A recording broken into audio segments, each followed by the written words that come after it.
नवी मुंबई के ऐरोली स्थित नगर निगम अस्पताल में उपचार के दौरान गर्भवती सोनम डोंगरे की मौत के बाद स्वास्थ्य सेवाओं पर गंभीर सवाल उठ रहे हैं।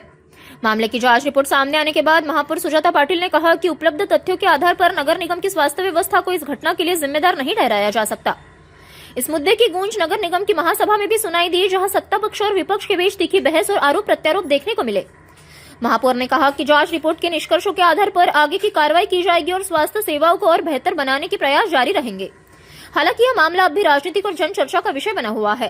नक्कीच आता कुठल्याही हॉस्पिटलमध्ये एखादा पेशंट जातो तेव्हा त्या पेशंटला पूर्णपणे रिकवर होऊन परत घरी जावं असाच प्रत्येक डॉक्टरचा इच्छा असते। आणि सोनम डोंगरे ह्या 8व्या महिन्यामध्ये हॉस्पिटलमध्ये ॲडमिट होत्या। 24 तास आधी सेम इंजेक्शन त्यांना दिलेलं होतं आणि त्यावेळी त्यांना काही प्रॉब्लेम नव्हता झाला। 24 तासानंतर जे इंजेक्शन दिलं गेलं त्याच्यामध्ये इंजेक्शनचा म्हणजे जो अहवाल आलेला आहे त्या जो अहवाल आहे तो सांगतोय की ते इंजेक्शन काही प्रॉब्लेमॅटिक नाहीये किंवा ज्या पद्धतीने ट्रीटमेंट त्या डॉक्टरांनी दिलेली आहे ती पण प्रोटोकॉल प्रमाणे दिलेली आहे। इंजेक्शन दिल्यानंतर बऱ्याच वेळा त्या इंजेक्शन नंतर बीपी लो होतं, महिला कोलॅप्स होते आणि मग त्याची तिच्या रिकव्हरीसाठी 4 इंजेक्शन जे कॉम्बिनेशन लाईफ सेव्हिंग म्हणून दिलं जातं ते त्या महिलेला दिलं गेलं। ते इंजेक्शन दिल्यानंतर जेव्हा त्यांना म्हणजे जसं आपण एखादा पेशंट व्हेंटिलेटरवर ठेवतो ऑक्सिजनसाठी, त्यांना ते कोलॅप्स झाल्यानंतर त्यांना ऑक्सिजन देण्यात आलं।